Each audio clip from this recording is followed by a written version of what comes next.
કોઈ પણ એક્શન લેતા પહેલા આંધળું ક્યાં ન કરવા, પણ પરિસ્થિતિને પૂરેપૂરી સમજી લેવી, આવું અર્જુન આપણને શીખવે છે.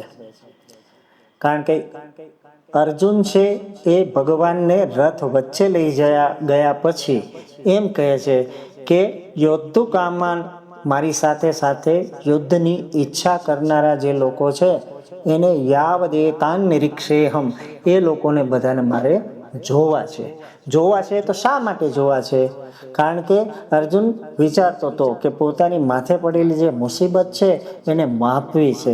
તો માપવી છે તો કઈ રીતે મપાય? અર્જુન અહીંયા સીધા બાણ કે સીધી લડાઈની તૈયારી કરવા માટે થઈને નથી આવ્યો, પણ કોની સામે લડવું છે એને જોવા માટે આવ્યો હતો.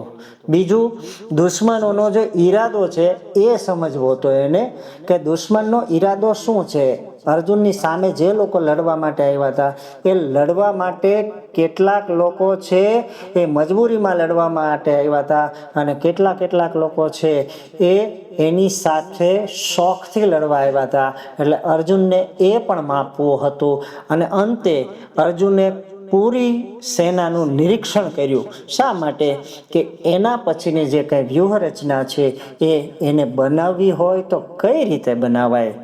કારણ કે આંખો બંધ કરીને લડવા કરતા ખુલ્લી આંખે રસ્તો અને મુસીબત આ બંનેને જોઈ અને પછી જ આગળ વધવું, તો જ જીવનની અંદર આગળ વધાય અને તો જ જીવનનું યુદ્ધ છે એ જીતી શકાય, એવું આપણને અર્જુન કહે છે.